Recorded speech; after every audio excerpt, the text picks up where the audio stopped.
Yara, então vamos falar assim. Eu vou falar então as palavras e você vai me falar com qual letra começa, tá bom? Verde, começa com qual letra? V. E bexiga. B. Isso. E amarelo. E. Não. L. Não. Amarelo. A. E azul.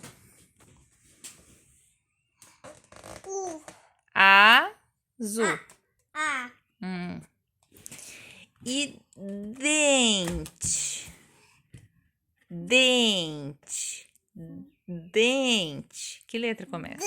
Isso! Muito bem! E olho. O. E ouvido. O. Isso. E celular. C. Isso. E palavra. P. Isso. E Pinóquio. P. Isso. E queijo. Z. Presta atenção no som. Queijo. T. Hã? T. Que. Q. Queijo.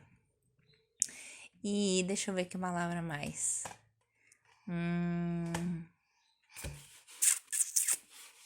Janela. Janela. Com qual letra, você sabe?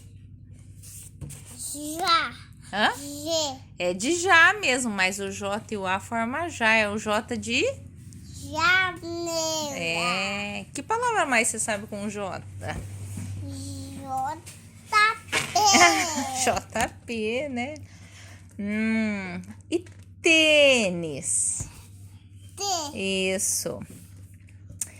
E deixa eu ver o que é mais.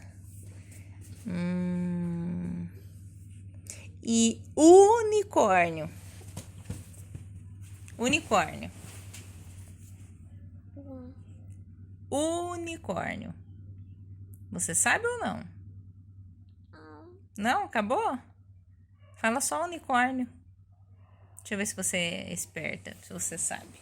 Não sou esperta. Ah,